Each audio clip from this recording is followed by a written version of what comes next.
Aleluia. Você está guardado por esse pastor, amém? O supremo pastor, Jesus Cristo. Vamos dar uma salva de palmas para eles.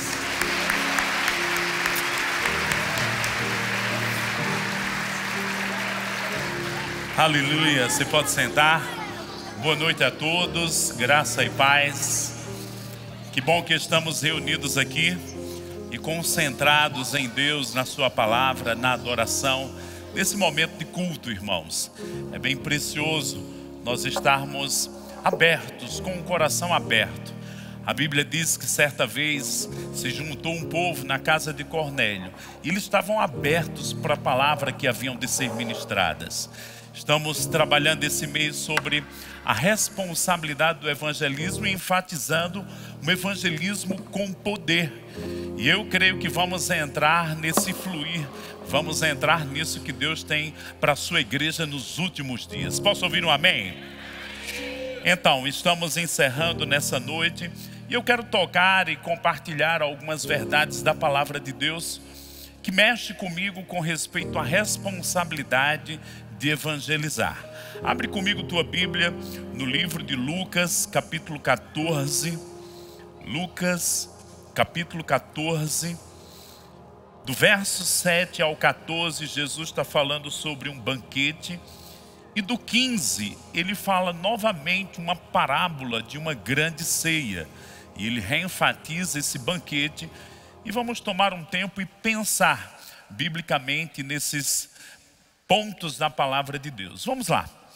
Lucas 14, versos 15. Ora, ouvindo tais palavras, um dos que estavam com ele à mesa disse-lhe: bem-aventurado aquele que comer pão no reino de Deus. Ele, porém, respondeu: certo homem deu uma grande ceia e convidou muitos. À hora da ceia, enviou o seu servo para avisar aos convidados: vinde, porque tudo já está preparado. Não obstante, todos a uma começaram a excusar-se. Disse o primeiro: comprei um campo e preciso ir vê-lo. Rogo-te que me tenhas por escusado. Outro disse: comprei 5 juntas de bois e vou experimentá-las. Rogo-te que me tenhas por escusado. E outro disse: casei-me e por isso não posso ir. Voltando o servo, tudo contou ao seu senhor. Então, irado, o dono da casa disse ao seu servo: sai depressa para as ruas e becos da cidade e traze para aqui os pobres, os aleijados, os cegos e os coxos. Depois lhe disse o servo: Senhor, feito está como mandaste, e ainda há lugar. Respondeu-lhe o seu senhor: sai pelos caminhos e atalhos e obriga a todos a entrar, para que fique cheia a minha casa. Porque vos declaro que nenhum daqueles homens que foram convidados provará a minha ceia. Eu não sei se você sabe, eu já tomou um tempo para estudar as parábolas, mas a maioria das parábolas tem uma conotação da rejeição dos judeus ao reino, ao rei, aquilo que Jesus estava oferecendo. E foi mesmo por causa da religiosidade e da idolatria dos judeus para com o judaísmo que os impediu de ver Jesus. No entanto, quando Jesus está aqui trazendo essa parábola e dando um sentido aos seus discípulos que estavam ouvindo sempre suas histórias, seus ensinamentos, nós vamos ver que Jesus, ele disse que aquele servo saísse e buscasse todas as pessoas. E no verso 23 diz: respondeu-lhe o Senhor: sai pelos caminhos e atalhos e obriga todos a entrar. Essa palavra obriga é uma palavra que é bem interessante, porque ela nos mostra um sentido daquilo que podemos entender de que Jesus estava desejando para que todas as pessoas pudessem experimentar daquele banquete. Essa palavra se chama anagikazo. Eu certa vez peguei um livro de um homem que foi grandemente influenciado por Kenneth Hagin, o Doug Howard Mills. Esse homem era médico na década de 80 e final década de 80, ele ainda no curso, fazendo todos aqueles períodos que quem cursa direito faz, ele ouvia as fitas de Kenneth Hagin. Hoje esse homem tem um ministério evangelístico e uma base no país de Gana com 4.000 ministros. E ele faz cruzadas, irmãos, porque ele entendeu a chamada evangelística que Deus tinha para a sua vida, e ele como evangelista. E quando ele escreveu esse livro que chegou nas minhas mãos, Anagkazo, nós lemos aqui o sentido dessa palavra é obriga. Não no sentido de obrigar, como a gente forçando alguém na hora da pregação do evangelho a ela receber Jesus.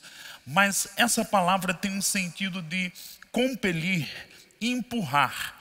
O pessoal da mídia vai me ajudar aí colocando a imagem do banquete. Imagina aí um grande banquete preparado, você convida pessoas e as pessoas não vão. E aí o Senhor disse, vai e compele as pessoas, força as pessoas, traze as pessoas para pelo menos experimentar algo, um pouquinho desse banquete. Porque se experimentar, vai querer o banquete todo. O que Jesus fez por 3 anos e meio?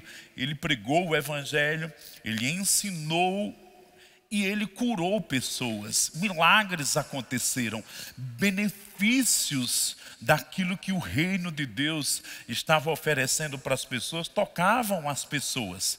E sabe, irmãos, nós temos uma grande responsabilidade de trazer esse contato, esse elo, essa conexão para que as pessoas experimentem algo desse banquete. Quando a gente aprende no livro de Efésios sobre nossa herança, o que é que nós temos? Paz, amor, temos cura, temos libertação de cativeiros, vamos ter a tranquilidade, o cuidado de Deus, como cantamos aqui, o pastoreio de Deus. E sabe, irmãos, quando nós fazemos alguém experimentar um pouco disso, isso vai atrair. O evangelismo acontecia, mas aconteciam sinais que acompanhavam tanto no ministério de Jesus, como também no ministério e na ação dos discípulos quando Jesus partiu. E sabe, nós precisamos ter essa graça de conduzir as pessoas a ter uma experiência, a de ouvir uma mensagem. Enquanto falavam aqui sobre esse período de colheita, estamos tendo colheita porque algo foi plantado. Não é na hora que se planta que se dá o fruto. Mas sabe, irmãos, nós temos a semente mais poderosa do universo. A Bíblia chama da incorruptível semente de palavra de Deus. Eu declaro que nós nunca, jamais vamos parar de semear a semente da palavra de Deus, de semear o evangelho, de transmitir a alguém a palavra de Deus, seja uma oportunidade que a gente cria, seja naquilo que Paulo declarou a tempo e fora de tempo, seja com um versículo que a gente dá, seja numa conversa que a gente diz algo mesmo sem dizer diretamente, mas as pessoas ficam com o ouvido bem grande, faz que não está ouvindo, mas está ouvindo. E tantas formas e maneiras, eu declaro uma criatividade divina para você semear a palavra de Deus. Sabe, tem tanta gente que você tem contato, eu não tenho. E se você já pensou onde essa pessoa vai passar a eternidade? Certa vez eu lembro um folheto que chegou na minha mão, onde passarás a eternidade? Falando da gente que estamos aqui, nesse culto, nas igrejas, a gente sabe. Mas será que toda vez que a gente está de frente a alguém, quem quer que seja, uma pessoa diante de nós, será que não vem uma pergunta dentro de nós? Onde esta pessoa passará a eternidade? Já pensou se você for a única pessoa que ela vai ter contato, que vai ter esse acesso à palavra de Deus?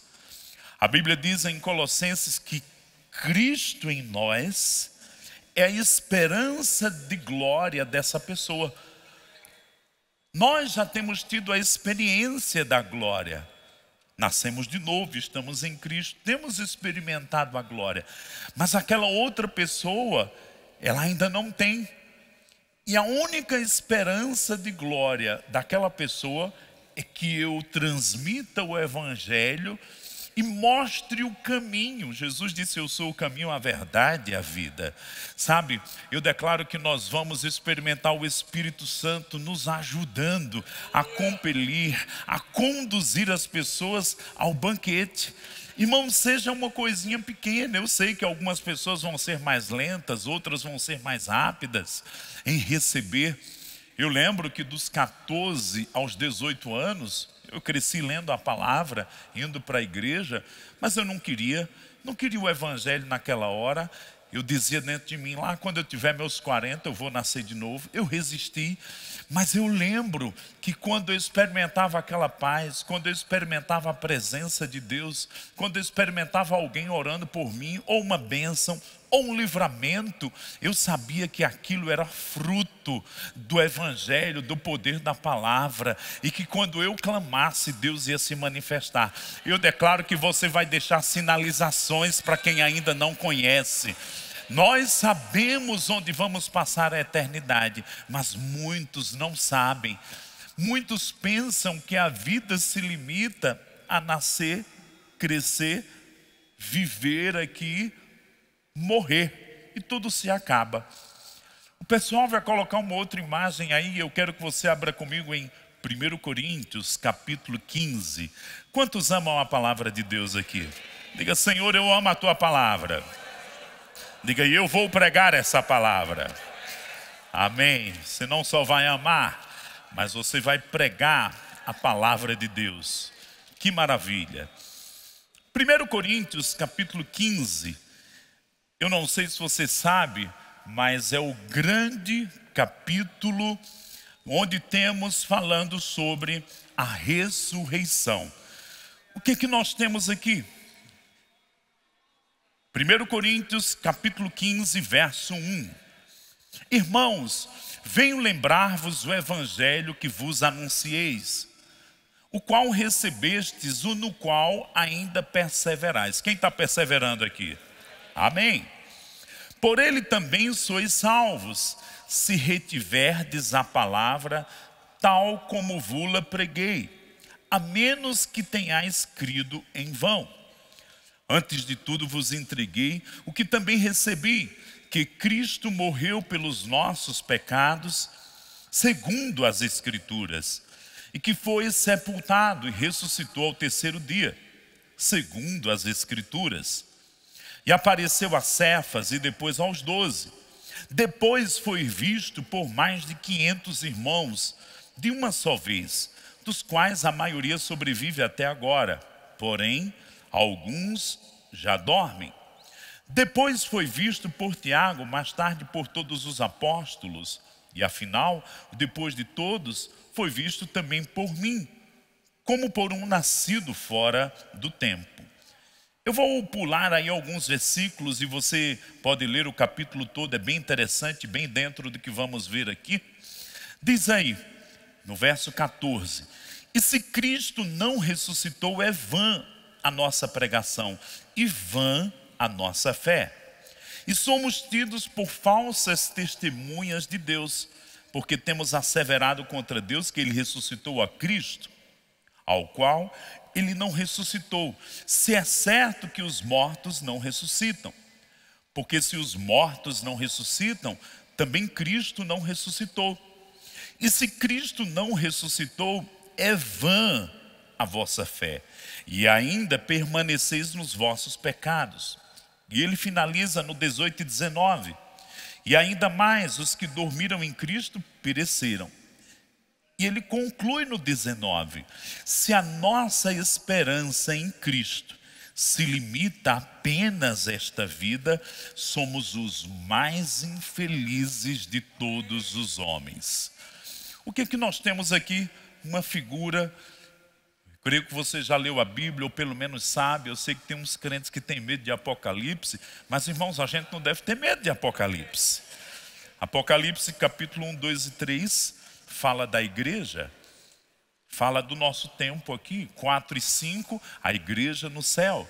6 a 19 será o período de 7 anos de tribulação. 19, 20 e 21 fala da eternidade futura. E nesses capítulos da eternidade futura, Você pode abrir aí comigo no livro de Apocalipse, capítulo 20. Por que precisamos pensar nisso, irmãos? Porque a nossa fé não se limita apenas a essa vida. Eu sei que a fé vai resolver muitas coisas, mas a nossa fé vai muito mais além. A nossa fé adentra a eternidade. Diga comigo, eu confio que a obra de Cristo me garante uma segurança na eternidade. A Bíblia mostra dois fins e nós vamos ler. Não basta apenas eu dizer. Olha o que fala aí, Apocalipse capítulo 20, verso 13. Deu o mar os mortos que nele estavam. A morte e o além entregaram os mortos que neles havia. E foram julgados, um por um, segundo as suas obras. Então a morte e o inferno foram lançados para dentro do lago de fogo. Esta é a segunda morte, o lago de fogo. Sabe, irmãos, não foi Paulo quem inventou, não foi João. Jesus falava de um final, de um sofrimento eterno. E quando ele falou desse lugar, ele disse que foi preparado para o diabo e os seus demônios, não para os homens. Mas o diabo não quer ir para lá sozinho. Ele quer levar multidões. Mas como nós acabamos de ler, em 1 Coríntios capítulo 15, verso 1, irmãos, nós temos o evangelho da salvação. Se estamos no caminho, nós temos que mostrar o caminho para outros. Eu fiz uma pergunta para você, onde você vai passar a eternidade? Aí você diz, eu já sei. E as pessoas que nós cruzamos a semana toda. Irmãos, eu declaro que Deus vai te dar uma oportunidade de mostrar a essas pessoas os benefícios do evangelho ou uma revelação da eternidade. Porque tem gente pensando que vai viver e nunca vai morrer. Ou pensa que vai morrer e tudo se acabou ali. O corpo morre, mas o espírito é eterno, porque é a imagem e semelhança de Deus. E esse grande capítulo que eu te desafiaria para você ler, porque fala da sua ressurreição, inicialmente a de Cristo. Você já pensou que nós podemos ajudar pessoas a escolher um desses dois caminhos? A destruição eterna, ou entrar, como diz Apocalipse, com as vestes lavadas pelo sangue do Cordeiro, naquela cidade a qual Abraão viu, da qual Deus é arquiteto e construtor, que vai descer do céu, que nós vamos morar lá, que a Bíblia diz que haverão novos céus e nova terra. Ah, irmãos, eu declaro que quando nós abrirmos a boca, era o que Paulo dizia quando falou da armadura de Deus, que no abrir da minha boca o mistério do evangelho, o mistério de Cristo seja revelado. Sabe, eu declaro que você tem uma semente incorruptível, eterna, e quando ela sair da sua boca, vai abrir a consciência da eternidade para pessoas. Eu me lembro em 1991, numa conferência, primeira vez que eu fui em Natal e tinha um grande pregador de Belo Horizonte chamado Jeremias. E gente, eu fiquei meio irritado. Aquele homem começou a pregar e leu genealogia. Ou pregação assim estranha, né, e cansativa é genealogia. E ele leu, e lendo genealogia, e lia. E ele repetiu acho que umas 20 vezes, e fulano morreu, e fulano morreu, e fulano morreu. Pois acredita que 3 pessoas se converteram naquele dia, porque caiu a consciência que um dia ela ia morrer. Sabe que há mais sabedoria em ir num velório do que numa festa? Ah, irmãos, eu declaro que quando pessoas estiverem partindo, você vai dizer, onde essa pessoa vai passar a eternidade? E aí você vai abrir um caminho e pregar e dizer, a Bíblia fala de 2 finais. E não é Deus quem escolhe, é quem está vivendo que escolhe. Agora nós temos um período de vida para fazer isso. 70, 80 anos, alguns morrem precocemente. Mas irmãos, mesmo que seja uma semente que nunca brotou, aquele minuto entre a morte da pessoa e ela deixar o corpo, a Bíblia fala no livro de Hebreus, no capítulo 2, do pavor da morte. Nós vamos ter muita surpresa de pessoas que nasceram de novo e a gente não sabia que ela tinha nascido de novo. Porque ela tinha ouvido o evangelho, tinha uma semente. E quando chegou aquele confronto da eternidade, ela clamou o nome de Jesus. Mas eu declaro que nós vamos também ajudar muitas pessoas a conhecerem o caminho de Deus e discernirem o caminho da eternidade ainda nesta vida, para usufruir também dos benefícios do evangelho nesta vida. E para que possa também ser um instrumento nas mãos de Deus. A Bíblia diz que nós agora o conhecemos, nos tornamos sacerdotes. Em 1 Pedro, no capítulo 2, lá no verso 9, 10 e 11, temos uma missão: anunciar as virtudes daquele que nos chamou das trevas para a sua maravilhosa luz. Eu declaro que você não vai ser um crente que é indiferente onde as pessoas vão passar a eternidade, mas nós vamos ajudar as pessoas a irem para esse destino aqui. Enquanto eu falo com você, eu me recordo, eu estava em 2008, 2009, na cidade de Angola, estava dando uma matéria lá, Aliança de Sangue. A aula era de tarde, penso que 4:30 da tarde, almoçamos, 1 hora e meia, eu disse, vou dar uma deitada. Eu tinha passado umas horas estudando, preparando material para a aula. E eu lembro que quando eu deitei naquela cama, era uma cama de casal, a cama, irmãos, tremeu toda, como se fosse uma carroceria de madeira, de caminhoneta, e tremeu toda. E eu percebi que não era uma coisa natural. Uma nuvem me envolveu e eu fui transportado naquela nuvem. Alguns vieram de Uber, outros vieram no seu carro, outros vieram num carro chique, poderoso. Mas eu lembro que eu andei naquela nuvem. É um negócio diferente. Elias andou numa carruagem de fogo. Aquela nuvem me envolveu. E ela se deslocou. Quando o seu carro se desloca aqui, lhe leva de um lugar para outro. Mas aquela nuvem me deslocou através do tempo.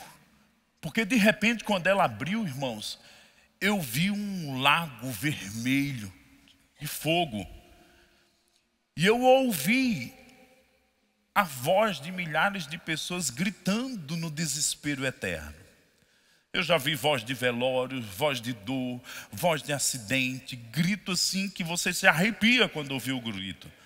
Mas quando eu vi aqueles gritos, era um negócio maior do que todos esses daqui da terra. Era o que a Bíblia fala no livro de Daniel, do pavor eterno. No livro de Hebreus 2, um pavor eterno. E interessante, eu recebi um número. Eram 8 milhões de pessoas. Era uma coisa estranha. E eu fiquei muito assustado. E me veio um peso de intercessão. Senhor, não deixe esse povo chegar aqui. Senhor, que algo aconteça para esse povo não vir para esse destino eterno. Aí você diz, e alguém pode ir no futuro? Pode, irmãos. Deus habita na eternidade. Quando operamos nos dons do Espírito, a gente pode ir no futuro. Deus diz, eu anuncio um fim desde o princípio. E aí quando aquilo aconteceu, aquela nuvem me envolveu de novo e me transportou. E de repente eu vi o mapa dos Estados Unidos e vi como um jato de luz apontando Califórnia. E me acordei no quarto. Quando eu me acordei, eu ouvi nitidamente o Espírito Santo dizendo, haverá uma segunda parte. E eu guardei aquilo, passaram-se 8, 9, 10 dias. O pastor da igreja a qual eu estava lá em Angola bateu no meu ombro e disse, epa, está aqui avisando no jornal que o profeta Morris Cerulo estará aqui no sábado, em Angola, vai estar no grande ginásio. Ele está indo para uma cruzada na África do Sul, mas Deus falou com ele que ele tem uma palavra para os líderes da igreja em Angola. Antes dele me convidar, irmãos, eu já disse, eu estou lá. Naquele sábado, sabe quem foi a primeira pessoa que chegou? Eu. Era uma consciência, uma intuição. Começou um louvor. 100 pessoas, 200, 300, 500, 1000. Era um grande ginásio. Lá para 11 horas, meio-dia, tinha 3, 4 mil pessoas naquele lugar lotado. E um louvor intenso, contínuo, não tinha pausa, não tinha nada. 3, 4 horas de louvor, um negócio selvagem. Aqueles africanos sabem louvar, sabem adorar. É um negócio, você quase não se sente crente. E entra um homem e disse, o profeta Morris Cerullo está vindo da Califórnia e acaba de pousar cá em Angola. Aí quando ele disse Califórnia, eu, será que tem alguma conexão? Daqui a pouco aquele homem, já idoso, 70 e tantos anos, 80 anos, entra, baixinho, pequenininho, disse, Deus me mandou vir falar com vocês, líderes da igreja em Angola. Existem 8 milhões de angolanos que se eles não ouvirem o evangelho, eles vão perecer eternamente. Aí eu me arrepiei. Eu disse, é o mesmo número? E aí ele trouxe uma palavra, 5, 10 minutos, dizendo, preguem. Irmãos, não precisa visão. Há muitos que estão perdidos. E Deus está dizendo para você, pregue minha palavra. Anuncie o caminho. Fale a minha palavra, porque ela não vai voltar vazia. Ouse falar a minha palavra. Ela vai penetrar nos corações. Ela vai acender o senso de eternidade.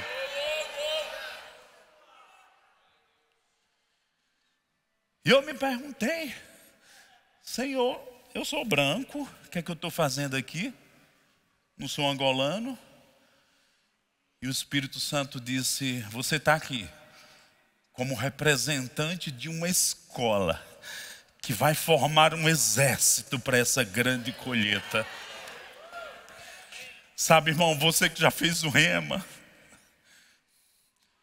sai da inércia. Seja frutífero. Fala a palavra. Proclama. Porque me dá um pavor lá na eternidade, quando tudo se cumprir, alguém dizer, como é que ele conhecia o caminho e nunca me falou?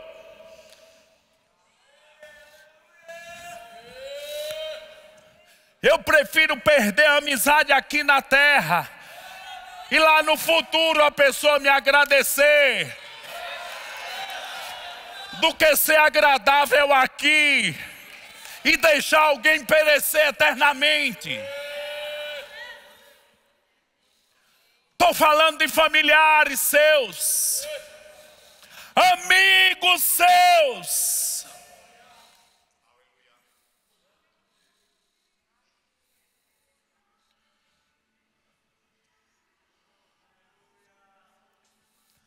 Que caia sobre nós a consciência daqueles discípulos de Jesus da primeira geração. Coloca aí para mim, Marcos 16. Diga para você mesmo, eu vou pregar o evangelho. Diga, eu vou anunciar Jesus. Diga, eu vou ser uma bênção para alguém.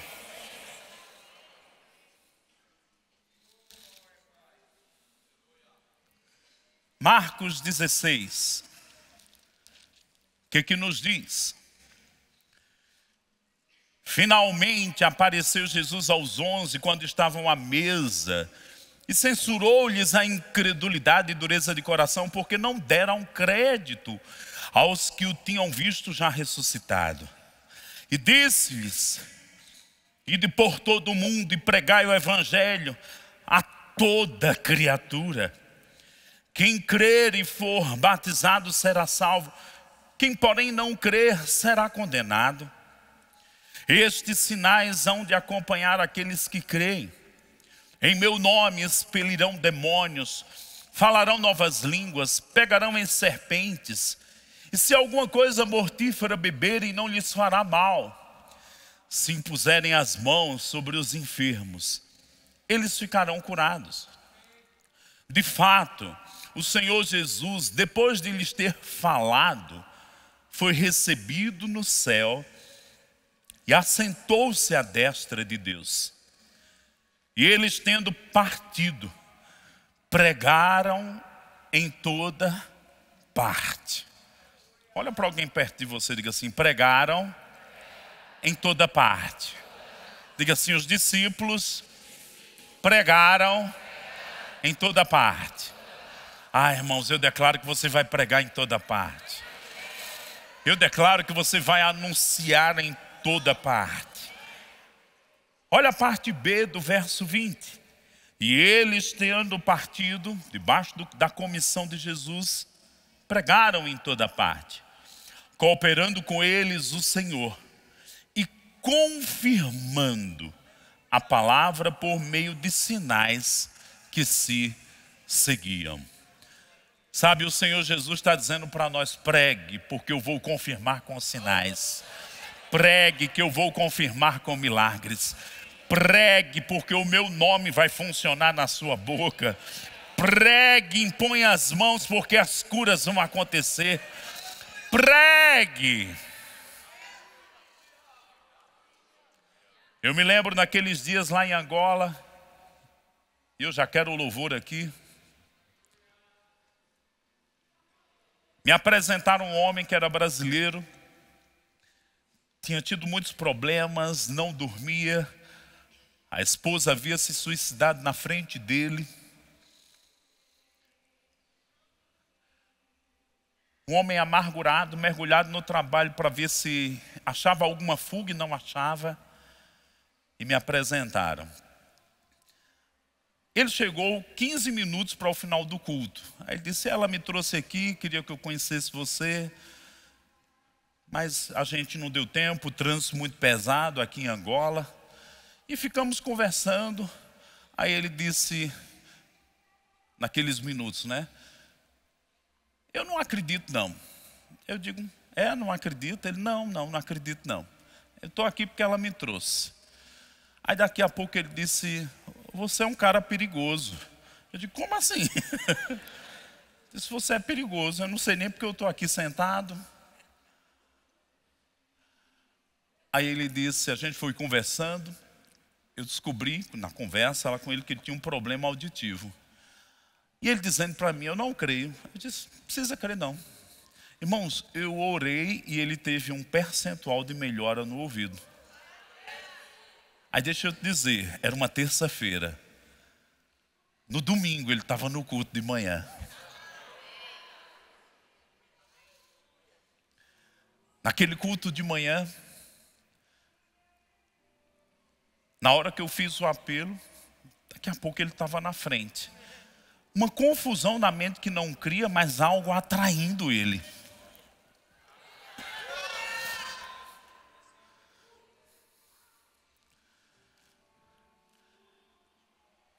Aí ele recebeu Jesus, ele disse: posso almoçar com vocês? Já tínhamos um almoço marcado. Eu disse: não, mas você pode aparecer na casa missionária. E ele foi lá de tarde. Quando ele foi de tarde, ele debulhou toda a história dele. De dor, amargura, separação das filhas, perseguição da família. Acusavam ele de todo aquele problema da morte da esposa. Opressões. Ele tinha sido policial. Muitas histórias. Ele disse: eu não durmo. E no momento, eu comecei a orar, e de olho aberto, que eu digo: vocês indivíduo se manifestar aqui. Estava eu, Rita e Nelson. Daiane. Daqui a pouco, irmãos, a gente em pé, eu disse, fica em pé, vamos orar. Não é que caiu uma unção de Deus, aquele homem ficou amuquecado no sofá ali uns 20, 30 minutos. Aí ele acordou e disse, foi o que você fez comigo? Eu já vi uns vídeos de um tal de Benny Hinn, é tudo mentira aquilo. Eu digo, é? Ó pra aí. Clícia, aquele domingo para segunda, aquele homem dormiu. Ele disse, eu dormi como nunca tinha dormido na minha vida. Olhe para alguém perto de você e diga assim, ouse anunciar. E vários sinais vão acontecer. Sabe, eu estava esses dias, há um ano atrás, na escola do meu filho, e a menina que atendia, recebia o pagamento da escola de inglês, disse, posso te dizer algo? Eu disse, pode. Ela disse, há uns 15 anos, 18 anos, eu era criança, levaram você na casa da minha tia. Eu digo, foi? Me conta a história, que eu não lembro não. Levaram você lá. Eu digo, certo, e daí? Ela disse, minha tia estava com uma depressão pesada, trancada no quarto. E você chegou lá e minha tia disse, não vou sair do quarto não. Aí eu disse, e daí o que foi que eu fiz? Ela disse, você estava sentado numa mesinha que tinha um paninho de crochê. Você tirou a coisa de cima, pegou um paninho de crochê, impôs as mãos e disse, pode colocar nela que ela vai ser curada. Aí eu, e aí? Ela disse, no outro dia ela levantou curada. Eu disse, e eu venho saber disso 15 anos depois? Ai, irmão, ousa. O Senhor está dizendo do trono, me anuncie, ajude a muitos não perecer eternamente. Proclama a minha palavra, proclama o meu amor, proclama os meus feitos, proclama que eu sou aquele que cura, que restaura, que resgata, que eu vim buscar a ovelha perdida.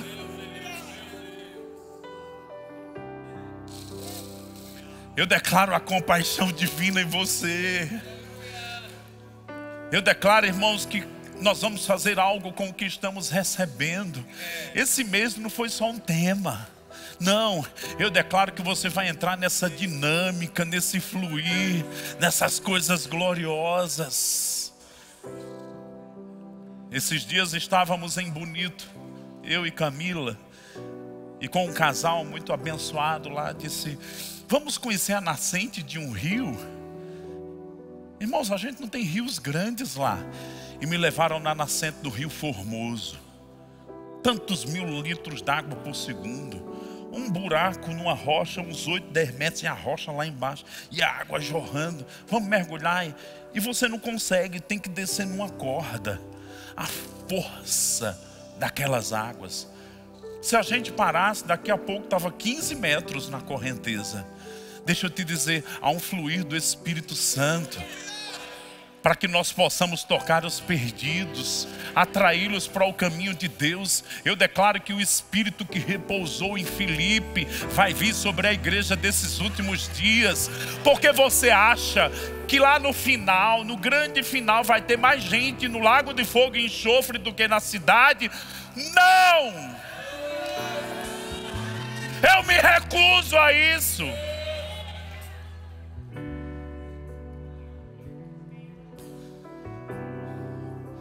Enquanto eu falo isso, eu vejo uma imagem. Tem muito crente que está feito um caramujo naquela casca, lá dentro, encolhido, escondido dentro de você mesmo.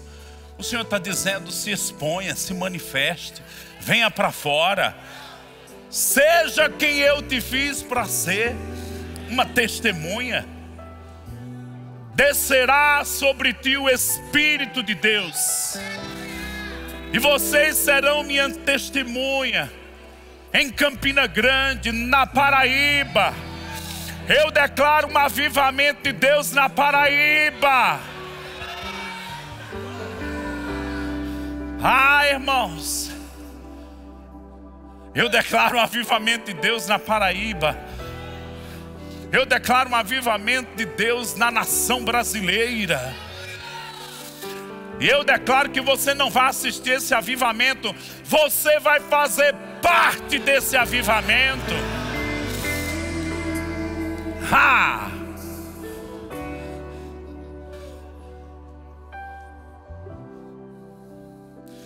Que caia sobre nós aquilo que aconteceu em Atos 4. Foi um novo enchimento. Diz que tremeu o lugar. E eles pediram por ousadia para falar a palavra. Eu declaro uma ousadia nova. Eu não sei o que vai acontecer, mas vai acontecer. Uma coisa eu sei.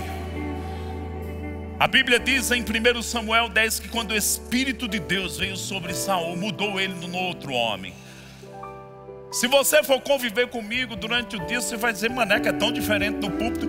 É porque a unção te transforma. E você vai me contar suas histórias. Você vai ser usado, você vai ser ousado, você vai ser inspirado. Você vai experimentar Deus colocando a palavra na tua boca.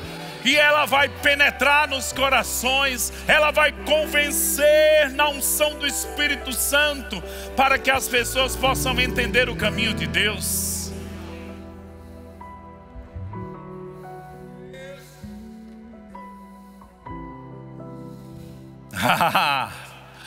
Você está pronto? Vem, Marco Freire. Basanda lavramanastiquiris. Começa a cantar em outras línguas, a falar em outras línguas aí onde você está.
Como se dará? Você vai fazer conforme a ocasião pedir. Ele te inspirará. Ele vai colocar a palavra na tua boca.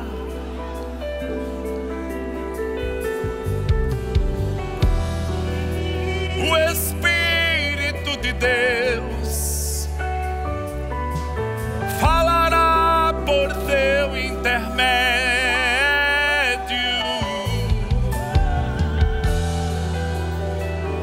A palavra da salvação,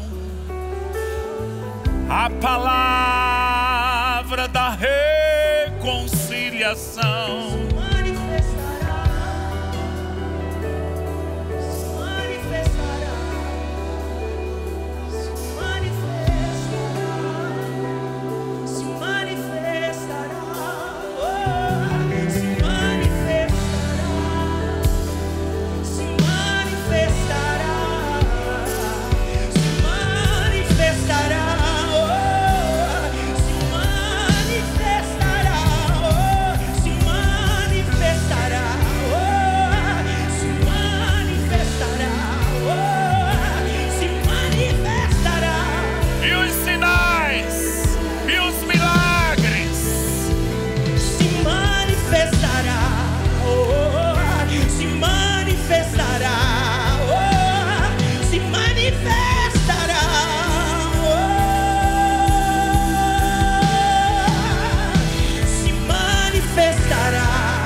se manifestará. Canta junto.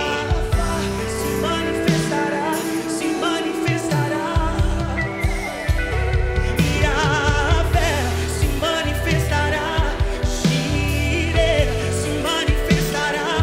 Rafa se manifestará. Eu ouço tambores, ouço tambores. Digam, Yahvé se manifestará.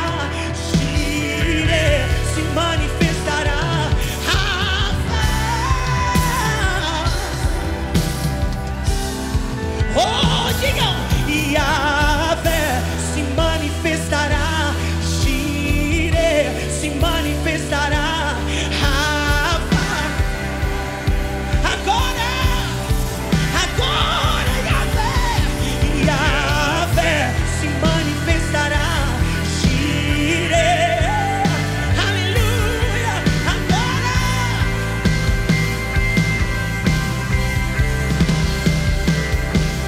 Yahvé se manifestará. Jireh se manifestará. Rafa se manifestará. Se manifestará. Yahvé se manifestará. Jireh, Rafa, digam Yahvé,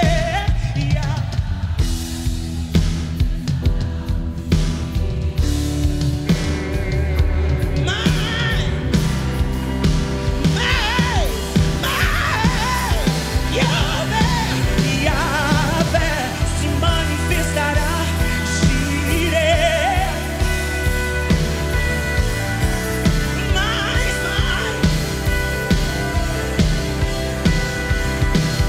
Yahvé se manifestará. Jireh,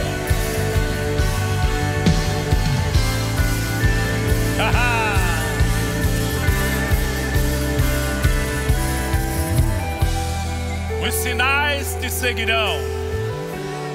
Proclama na vida de alguém ao teu lado, diga assim: os sinais te seguirão ao você pregar a palavra.